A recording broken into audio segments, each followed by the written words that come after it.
Well, we've been looking at the development of Christianities, as Fredrickson wants to emphasize, and I have really appreciated, I mean, just two chapters into the book, seeing how granular so many of these changes were, and how something that we recognize today as a heresy was an option really in the first century, but eventually, it comes to be seen as over against a more orthodox position represented by some of the church fathers.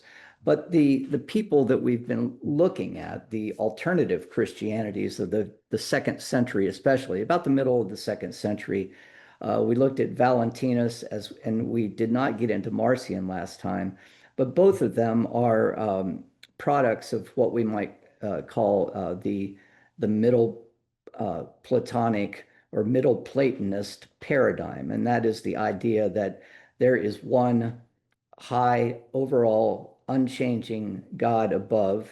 Think of Plato's forms, but think of those forms now uh, in the essence of this being called a God, that is called God, a God whose name cannot be known, a God who is beyond all reason.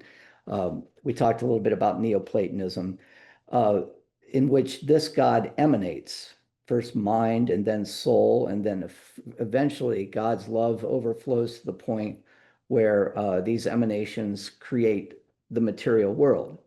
And the emanations of this God's spirit or God's essence flow from God from top to bottom, but also from bottom to top.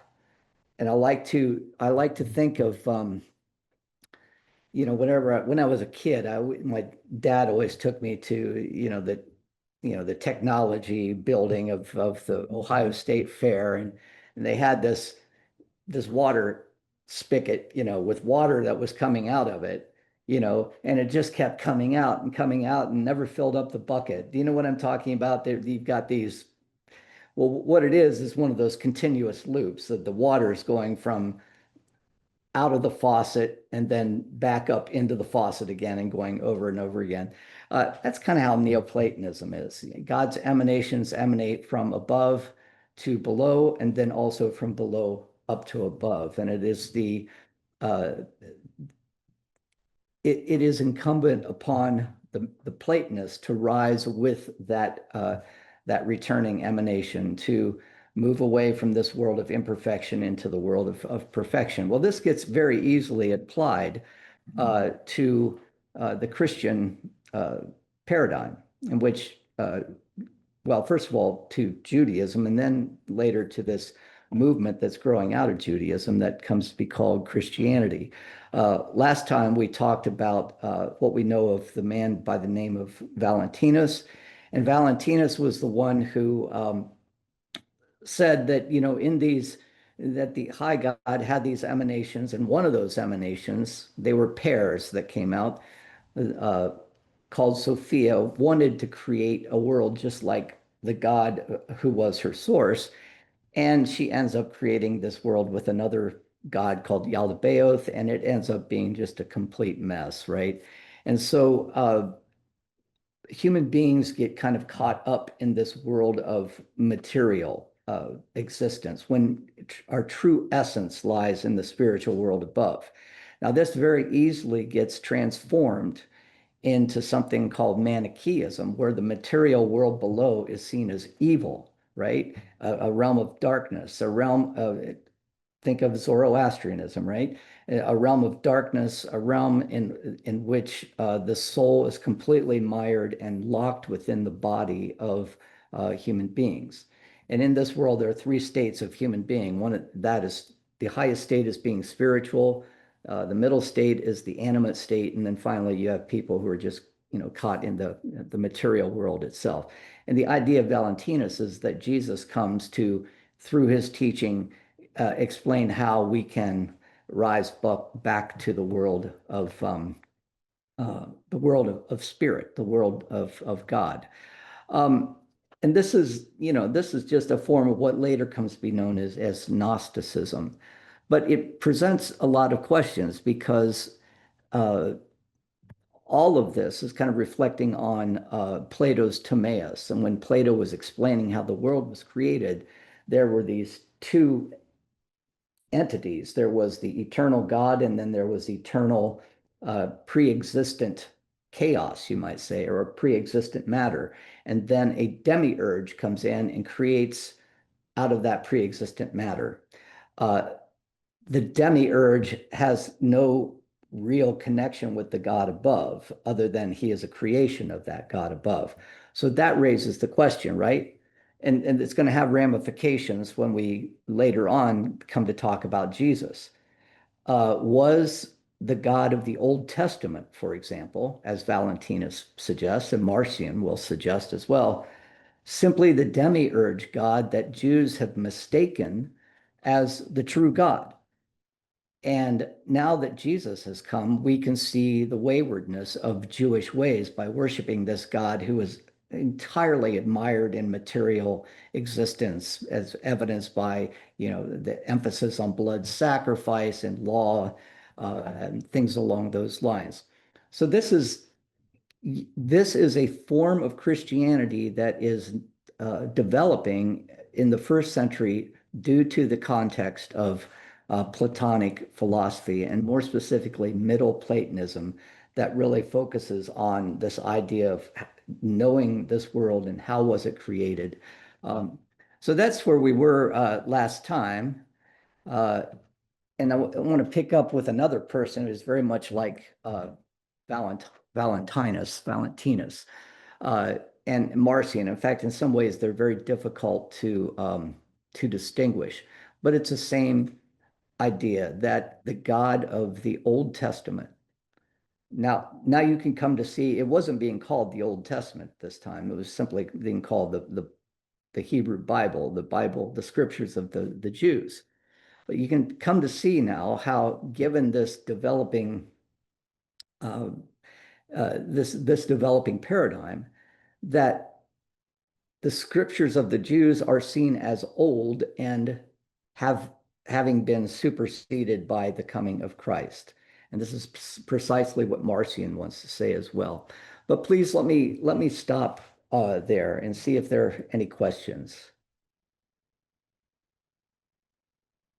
Dan, this may be obvious, but is there a distinctive difference between the Hebrew Bible and the Old Testament today? Well, it all depends on what that's it. No, it's not obvious. It's a great question. Um, and because I can answer it in so many different ways, but of recently, in the latter half of the 20th century, because especially after the Holocaust, um, Christian theologians came to be calling what had throughout history been called the Old Testament, precisely as a result of what we're talking about here. They began calling it the Hebrew Bible, which suggests, it isn't quite as suggestive of supersessionism. That which is old has been superseded by the new. Well, we don't want to say that. We want to recognize the importance of the covenant community as reflected in the Hebrew Bible, and how Christianity is an extension of that, right? As Paul did, right? So we have you can pretty much tell where people lie on the conservative versus progressive spectrum when it comes to theology, but what they refer to the 39 books that preceded the New Testament, what they call them. You might note, and you may have noted that Damon often refers to it as the First Testament, right?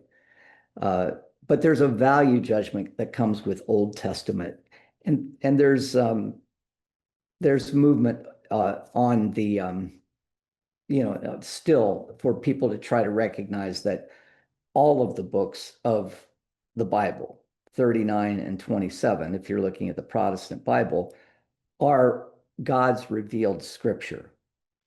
Why is that even a question? Because people like Marcion and people like Valentinus were suggesting they weren't. They were muddled, or they were like the people in the cave, to draw, to come back to Will's reference. They could only see intimations of the light, but really they were putting all of their focus on the shadows that were created by the light. Well, Marcion and Valentinus both are going to say that's what the Jews were doing. So the progressive Christianity today is trying to undo 1900 years of value judgment by calling the Hebrew Bible the Old Testament. Does that make sense, Denny? Yeah, I was just curious if the text was identical, whatever one's calling it, the old or the Hebrew. Oh, okay. Well, it depends on what you call the Hebrew Bible, because if you look at uh, what's known as the Tanakh or the Torah, the Nevi'im or the prophets, and the Ketubim, the writings, Ketubim, yeah, I think that's right. They are identical with the Protestant Old Testament. But the Hebrew Bible is a living document, right? We know, for example, that there are intertestamental books that were being written 300 years prior to the time of Jesus, and Catholics recognize those. You might remember that there's a book called Tobit, or a book called The Wisdom of Solomon, or First Esdras, or Maccabees. We don't have those in our, they're not recognized as authoritative or revealed scripture in the Protestant Bible, but Catholics recognize it as such. So where the Hebrew Bible begins and where it ends is it's a fascinating question. But for the most part, to answer very generally, the Tanakh, the Torah, the prophets, and the writings are reflected in what we have called the Hebrew Bible or the Old Testament, one-to-one correspondence. Thanks. Probably spent more time on that than I needed to. But remember, Marcion is going to be, he's going to be another one of these people who's going to be deemed a heretic. This is the dilemma of diversity, right? You know, which of these diverse perspectives? You've got Judaism now being informed by Middle Platonism and being used as a lens to interpret the works and the teachings of Jesus. Which of these is the true the true perspective? Marcion's cosmology is very much like Valentinus. Uh, he is going to suggest that God and Jesus are important in all of creation itself. But the Old Testament, the God of the Old Testament is worshiped by Jews as being, one of these gods of justice, and what Plato called the demiurge. And so the emphasis on Jewish ignorance of the truth comes to the fore here. This was a God that demanded sacrifices, and therefore, with the coming of Christ, the coming of the true insight and the truth about God, Christians must discontinue. There must be a discontinuity between, what Jews believe as referenced in the Hebrew Bible and what Christians believe. So because of this discontinuity, Marcion, and we owe a debt of gratitude to him for this, Marcion started to distinguish between books that were authoritative, books that could be used as, insightful and revelatory, and books that could not. And so he really becomes, in the middle of the second century, the person who introduces the idea of a canon. And his canon, a canon being an authoritative rule of or guide for what books are deemed revelatory. Um, and his canon included, interestingly, what we recognize as the authentic letters of Paul. So even by 140 or 150, Marcion recognized that there were letters out there that did not have a true Pauline provenance. They were written by somebody other than Paul.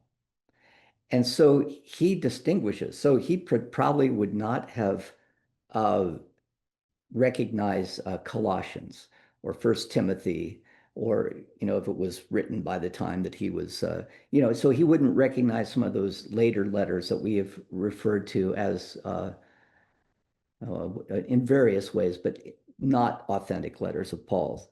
Uh, and so he also had a reference to something known as the Epistle to the Laodiceans, uh, which has some similarities with the Epistle to the Ephesians. But he also has his own gospel that he refers to as the Gospel of Marcion, that is referred to, by his followers as the Gospel of Marcion, which has great similarity with the Gospel of Luke. So it's the letters of Paul and the Gospel of Luke. However, it's the Gospel of Luke without the introductory narrative about Jesus' birth. So the question then becomes, why did Marcion not want to include the story of Jesus' birth, the story of the virgin birth, the story of Jesus being born of a woman? And that became a touch point where some of the church fathers could say, well, he must not like the idea that Jesus became incarnate, right? Uh, he must not like that idea of Jesus being having a bodily existence. And this comes to be a rhetorical point against people like Marcion, as well as Valentinus, and then later, especially against a man who was very influential on Augustine, a man by the name of Mani, the founder of Manichaeism. And so you can begin to see here that even in the second century, church fathers are starting to have questions about, or how does Jesus fit into all of this, And what kind of being was Jesus? If God is the highest being, then where does Jesus fit in the spectrum? And if Jesus has any affinity with that completely spiritual God of, the forms, then did he actually have a body? Because that body would have mired him in all of the chaos of the material world. So he must have had a pure understanding of God, unfed by being unfettered by a body. See, he must only seem to have been. Jesus must have only seemed to have been uh, uh, incarnate or having a human body. But these are, you can begin to see, especially when we look at the letters of Paul and how he tends to have that very binary thinking.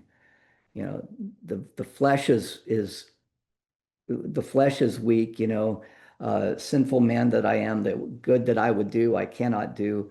And Paul tends to think in those very binary ways between spirit and flesh. You can see how it would affect somebody like Marcion and why Marcion would find Paul's writings to be so influential or so authoritative. So let me stop there and see if you have any questions about this. And, and by the way, what we're looking at is pretty graduate school level theology.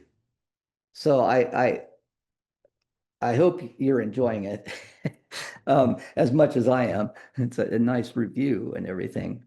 Um, but the battle lines are being drawn around who is God and who is Christ in all of this. Um, I'll move on here. Well, on the other side of the spectrum, one of the early church fathers who wanted to establish some sense of authenticity and who was also a rhetorician who could take up the cause of arguing for his understanding of Christianity over against the heresies, a man by the name of Justin Martyr. Justin was born most likely to a Greek family. Uh, did seems in his early life seems to have had no knowledge of the Hebrew Bible or of Judaism. Believed to have probably we know that he was beheaded. I think it was no, it was in Rome where he was beheaded. Um, but he studied early on with, and this I think is important. I don't think Fredrickson brings it out enough. I mean, there's so many things to think about, right?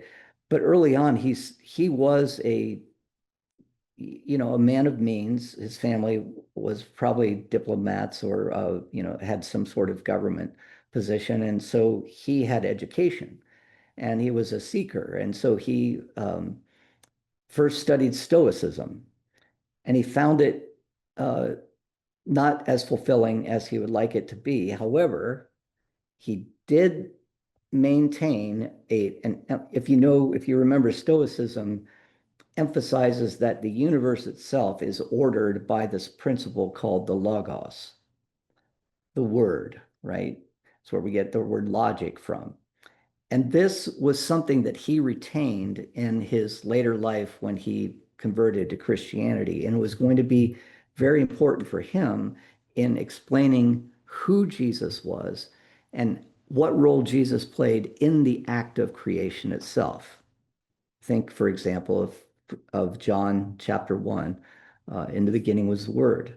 Well, this most likely comes from Justin's early influence of Stoicism.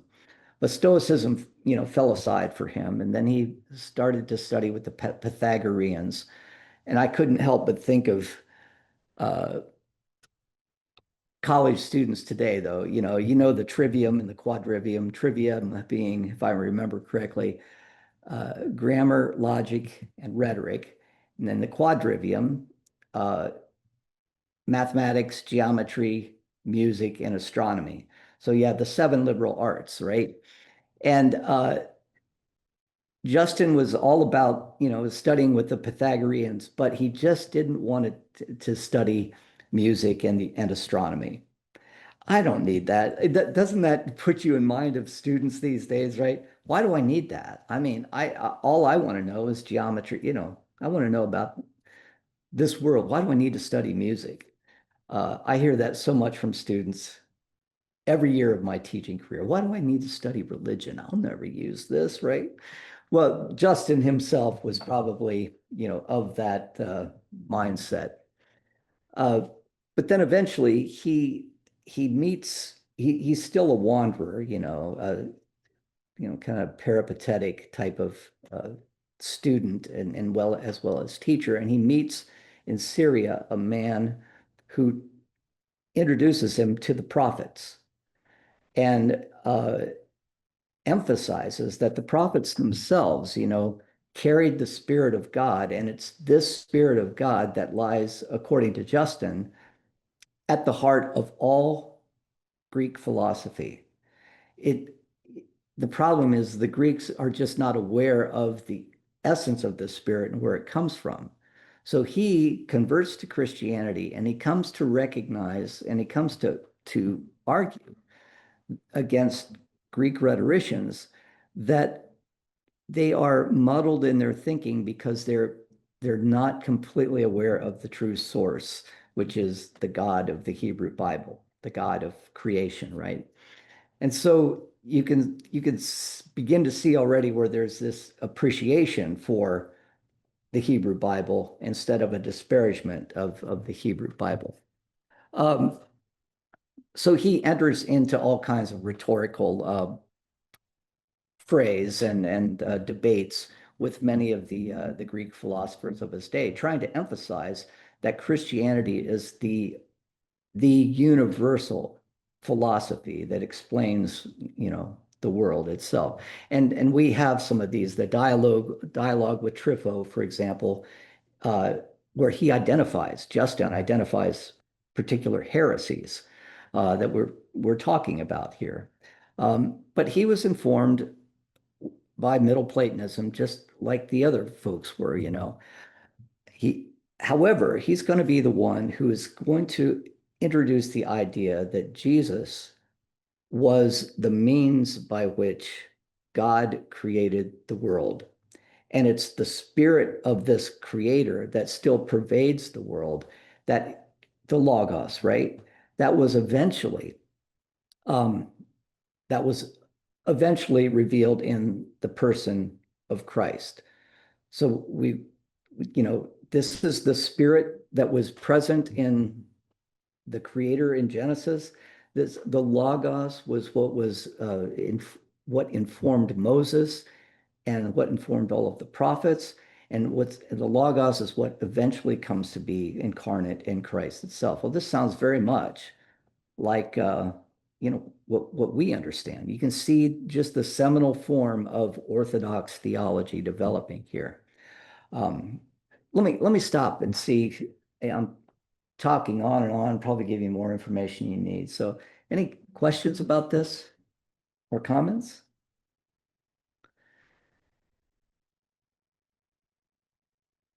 Yeah, Dan, I guess I have a question more. Looking at his lifespan, 100 to 165, uh, Yeah, he would have been born about, oh, maybe 10 years before the Gospel of John was yeah, written. yeah, Most people would date it then. Although it's yeah. interesting, I think Paula seems to date, and I think I mentioned this before, Right, her dates seem to be later, right. especially Luke. Yeah. Especially Luke. Mhm. But what's the interaction or the interplay between a martyr and the Gospel of John with the whole idea of the logos? Yeah, I mean, and that's the question uh, that really presents itself because we know that John is written a good generation before he comes into. Uh, but we also remember that the Logos was uh, an aspect of some of the Dead Sea Scroll documents as well.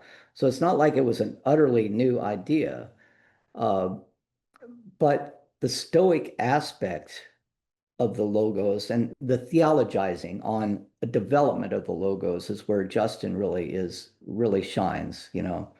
He takes uh, his understanding of Stoicism and the understanding of the ordering principle of the world, and uses it as a rhetorical device to establish the primacy of Christianity. I'm not saying that he introduces the Logos itself, but he certainly is able to explain it in Middle Platonic or in Stoic terms that are accessible to Christians. I don't know, Mac. This timeline is a little different than what we've been studying. Why don't you speculate? What's your speculation on this? Well, I'm confused because uh, John's pretty clear. I mean, he starts the Yeah, famous gospel on it, but I don't see any indication, or it's never been pointed out to me that John was interested in the sort of two natures of God, the demiurge and to me, it's when you just read John straightforward, yeah, it's the controlling God and that's it. yeah, And right. that was, and in the And beginning was that God and that was it. and and I hope I haven't misled you, but Justin Martyr does not, he's not like Marcion and Valentina seeing, the God of the Old Testament as being the demiurge, the creator God. Uh, he's going to be the one that's going to open the door for reflection on how that God works through the covenant people. Now, he does say that the Jews uh, were misinformed, that they treated the God of the Hebrew Bible, they treated the high God as if he were the demiurge and focused primarily on things like like blood sacrifice. And what Justin Martyr says is that where the Jews erred in this is they just didn't realize that those texts needed to be interpreted uh, uh, allegorically. These are all allegories. The blood sacrifice is just it's not a literal requirement, but it is a type. There's a typology that points to the ultimate sacrifice of Christ. So I don't know. Any thoughts on that? Well, I'm just looking at page 45. Then who was the busy God so active in Genesis? It was another God, Justin said, in this way agreeing with his two competitors. Yeah, right. Another God was, Exactly. by definition, a lower God, but the second God, Justin explained, was in fact God's logos, Christ before his incarnation. Right. In That other was a words, in other words, uh, Christ assumed the role of cosmic demiurge. It was right. he who had spoken with Moses. It was he who had given the law. That the Jews did not read the text this way did not trouble Justin's position. The Yeah. prophets, as Justin read them, had foretold that their people would not understand. Yeah. Right. I think that's what I was trying to say, and maybe in my muddled way. I mean, it does sound confusing because if you just take that out of context, Fredrickson says that Justin believed that the God of the Old Testament was the busybody God of the demiurge, but he reinterprets it, right? Christ was working through that God, Right. if I'm understanding correctly. Yeah. I think that's right. And I think that, Yeah. it's important that you point out that's what Fredrickson's analysis is. Yes. Yes. Yeah. Um, but all of this starts, I mean, it's you like start pulling at a thread, and pretty soon you got real problems on your hand because this raises some interesting questions. What is the nature of Christ? Is, or more specifically, is Christ a creation of God who is subordinate to the Father? And that's what Justin seems to suggest here. Now, later on, the logic is going to be placed on this, and we know that the Council of Nicaea is going to come up with a pretty clear, well, I won't say it's clear, but it's a pretty definitive argument that he was with God in the beginning, one with God of the same substance, a different person. But at least Justin is making the first step towards recognizing or making a connection between Jesus and the Creator God, one that allows for um, us to recognize the Old Testament as having at least some authority, right? That God was speaking through the prophets. It's just the Jews didn't quite understand it. And so, so we can now read the Old Testament and read it allegorically and look for types of Christ in that. Marcion and Valentinus were not going to say that, if I understand them correctly. So now we have the lines being drawn, the Orthodox, so to speak, or proto-Orthodox, and then the heretics. But you know what happens when you're practicing apologetics and practicing rhetoric? There are uh, certain schemes that you have to follow, and one of those is to denounce the the position of your opponent in no uncertain terms, using hyperbole to express their beliefs. And this is what we see the early church fathers starting to do. And I think what Fredrickson is saying, we have come to believe that things like Docetism and Gnosticism and those two were particularly were actually part of Valentinus and Marcion and some of the other heretics, when in fact they may be highly hyperbolized rhetorical arguments being created by the church fathers as a straw man against their opponents. You know, this idea, it's not really clear that Valentinus uh, said that Jesus seemed like he had a body, but you know, and he was actually just a spiritual being.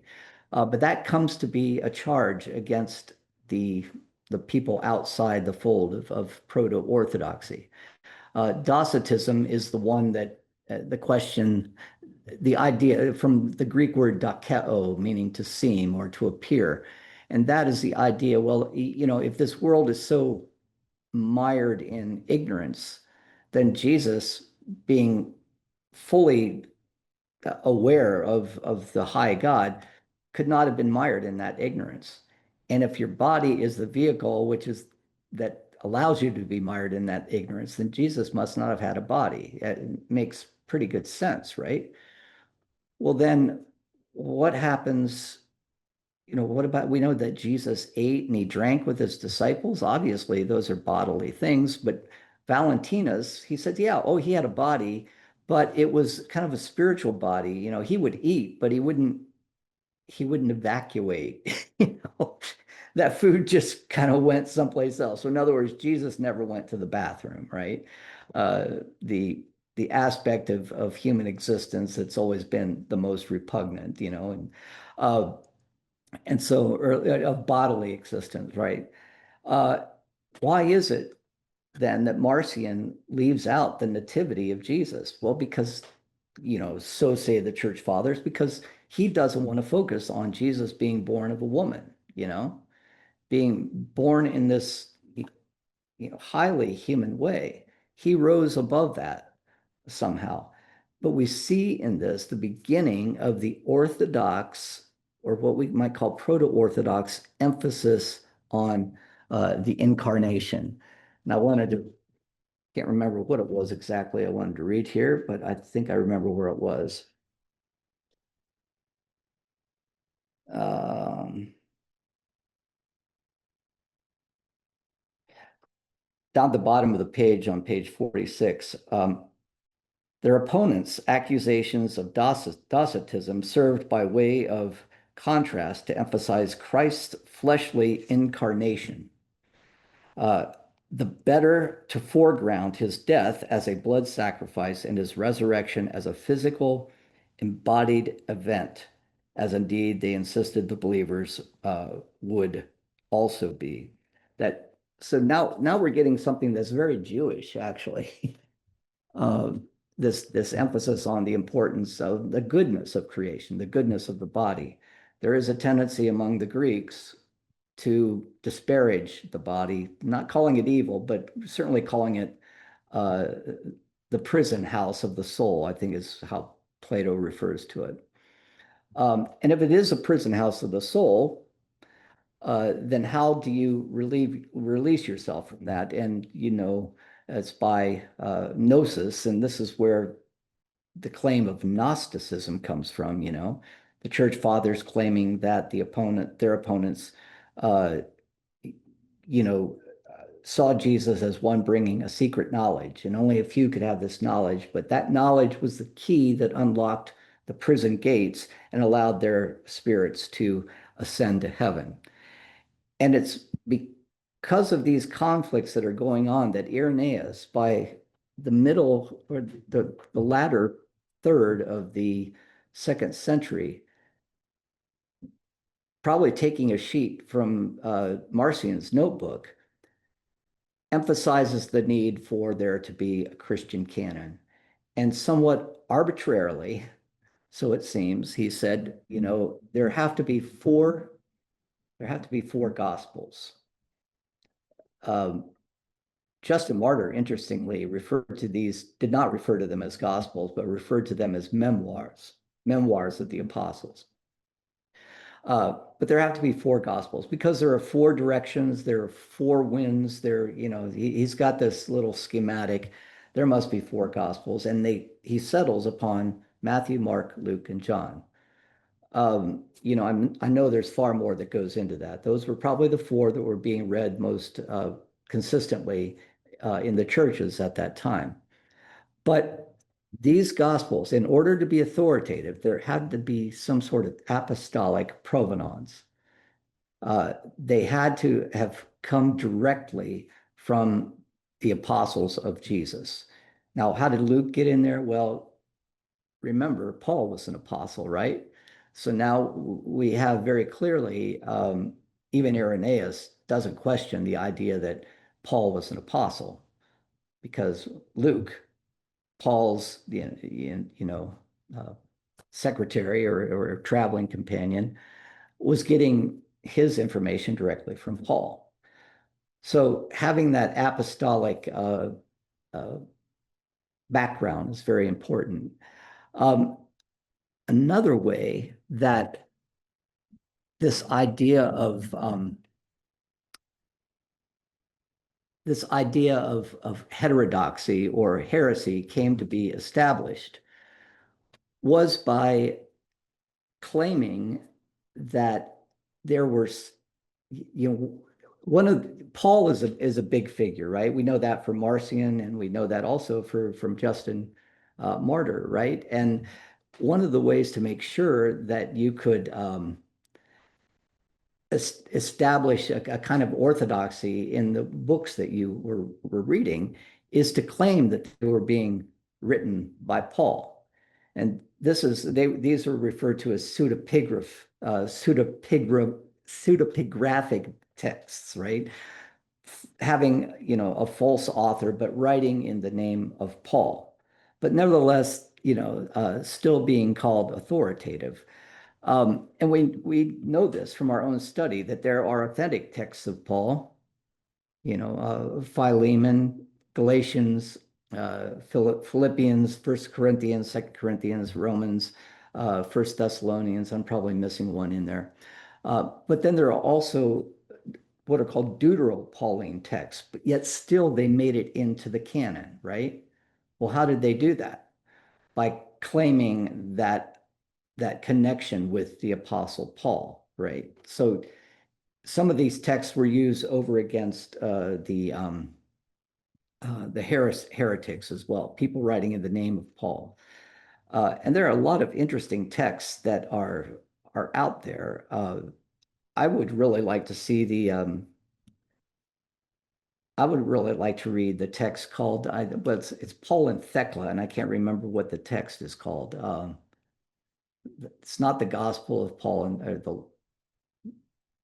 something of Paul and Thecla. It's a pseudepigraphic text, but it's reputed to be, the travel tales of Paul and a traveling companion by the name of Thecla. But anyway, this is why the Nag Hammadi library is so important to us, because up until 1945 and thereafter, when some of these early gospels were discovered, written in Coptic in Nag Hammadi, Egypt, dating from the late second all the way up until the 3rd century, known to be what are called Gnostic Gospels. That's why they're so important, because it gives us an insight into what these so-called heresy theologians, heretical theologians, were actually saying. Up until that time, all we had were the claims of the church fathers, right? That's what Marcion says. That's what Valentinus says, right? But now we read the Nag Hammadi documents, and what we find is it's not any clearer anymore, what was going on at that time. So, so given all this, I read this last time. You can see how questions are starting to ferment in the minds of the early fathers.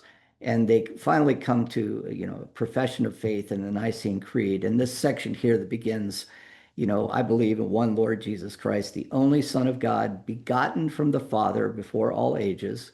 Right? There's that question of, okay, was he a demiurge? Was he created by God? God from God, light from light, true God from true God. begotten, not made. This is establishing the divinity of Christ and the lack of subordination of Jesus in the Trinity. And also the presence of Jesus in the creation itself. Think once again here of Justin, through him all things were made. For us in our salvation, he came down from heaven. Um, so that concludes our section on just a little section on, I can't remember what the name of that section was, excuse me. Strategies of control. Any questions on that?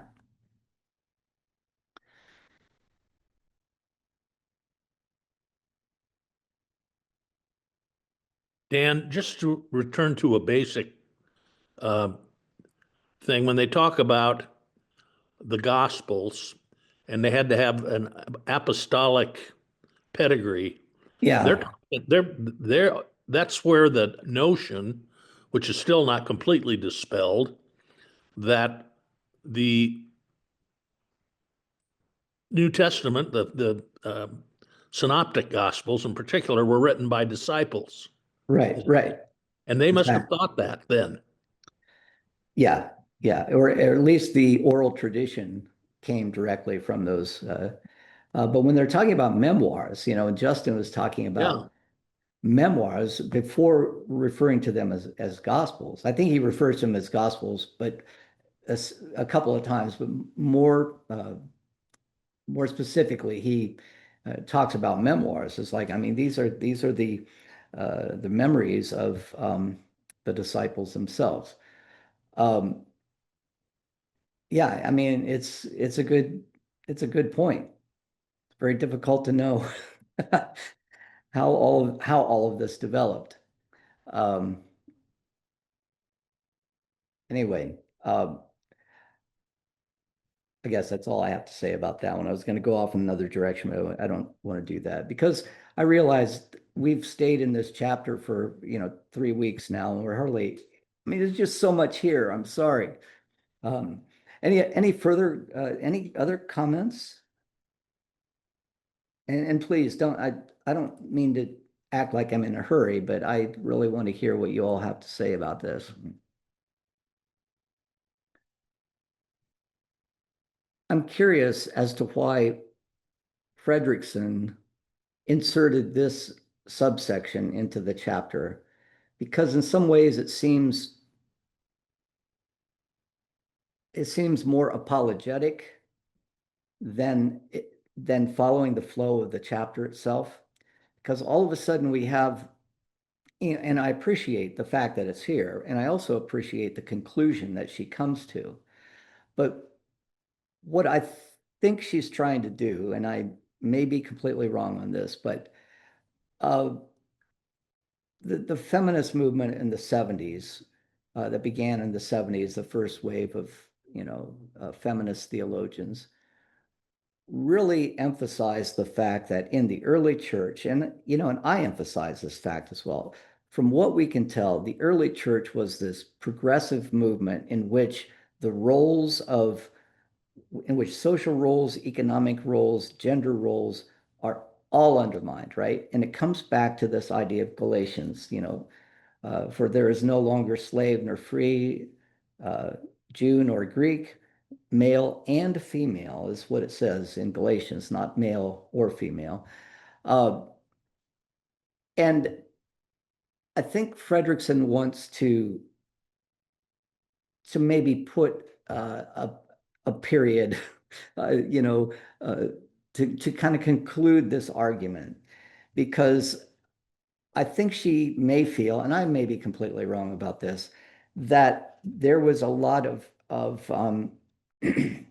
selective reading that was going on in the early feminist movement that really emphasized this idea. Oh, there were women leaders in the church, and the church was really, focused on the power of women prophesying, and they had equal roles and things like that. In this section of the book, she really questions that, I think.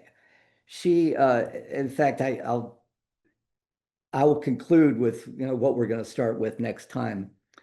Uh, the question she's trying to decide is what was the role of women in the church? Well, we know what it was by about the 3rd century, right? Women had to remain silent. But what about that early church? Could women hold church offices? Male prelates dominate our literary sources, she says. Inscriptions, though, and not many, hint in other directions where women are designated presbytera or episcopa, presbyters or, church episcopal, episcopos. I can't remember what that means. Um, I can't remember the translation. Later church canons will rule that women should not hold ordained office. Perhaps this means that some did. So the fact that they were ruled against in, let's say, the 3rd century may have meant that there were women who had previously held church offices. We don't know. Nothing's clear to us. Our slender evidence cautions against generalization, and I think that's the point that she really wants to try to drive home here. Um, and she's a feminist herself, but I think she's trying to bring some legitimacy to the scholarly study of religion and say, we can't say one way or another based on the evidence. And some of my predecessors may have, you know, not emphasized that enough. And the tendencies of the broader cultural context are clear. Roman antiquity was not marked by gender egalitarianism in any register, whether within Christian communities or outside of them. So that's where we will begin next time and just talk about the role of women, because she does give a nice short section on this and a great overview on all of the evidence. That could be a great Sunday school class, actually, if anybody were interested in, the question. Um, but at this point, I think we should probably stop there. And we did get through a section this time, actually 2 sections. So, um, and I hope I'm not leading you astray, because this is very complex, and it's a great review for me, but it's a tangled web. It really is. Hard knowing what some of these people believed and how accurate, the sources are. So, Uh, any thoughts? Go ahead, Denny. yeah, Dan. Uh, Gender roles, however, are not very tangled throughout millennia and are very, very stubborn, um, resistant to redefinition. And it takes a lot of effort, as any woman will tell you today, to try to redefine those roles, even where we are right now. Um, Especially, and yeah, I, I'm, siding with Frederickson on this. That I think there may have been cases here, or cases there in the early church that because they were so fragmented that this was allowed and acceptable. But yeah, as a general rule, she goes back and looks at, not just Roman society, but every society that is surrounding, what is Asia Minor and, present day Israel, yeah, Persia, India. right, right. Uh, and she does so in a very uh, cursory, but nevertheless, I think uh, comprehensive. I know that sounds like a contradiction, but it's a carefully written section, I think, very much. And it is, I a par- want, and it is a part of the dilemmas of diversity, yeah, yeah, the yeah, theme of the chapter. right, right. Dan, you started the day by talking about the conference. It was Willa Cather. And it reminded me of the idea of it kind of depends on who's gathering. And if it was the men who gathered for politics or for commerce or for whatever or Yeah, conversation about theology, um, women may not have literally been in the room.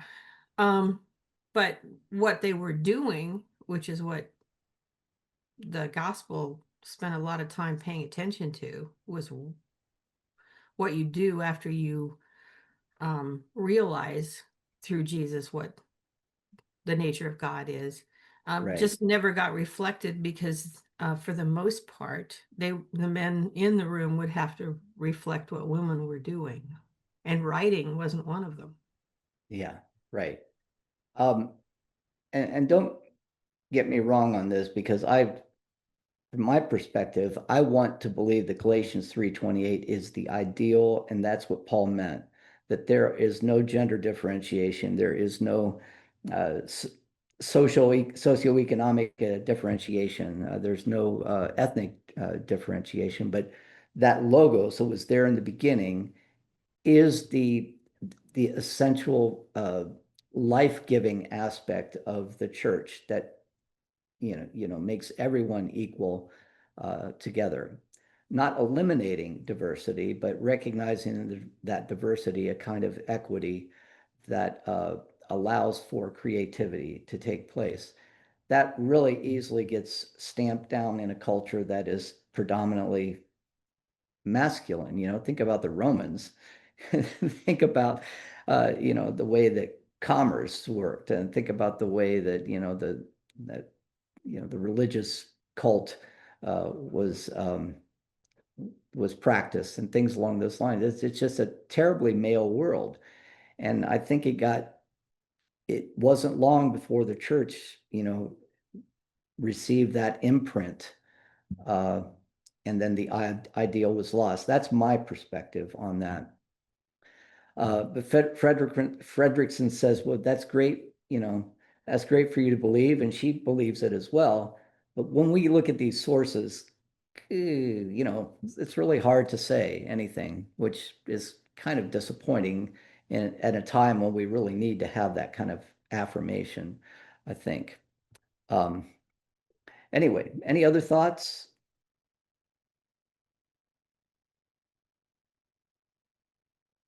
This is kind of a hard book, and I hope it's not too hard, but I'm enjoying myself. So, but not that that's the most important thing, but it's when you see how something unfolds and make connections, it's always fun. Well, anyway, I will see you next time when we meet next Wednesday, and that's today, the 4th, so it'll be the 11th. So, all right. Thank you, everybody.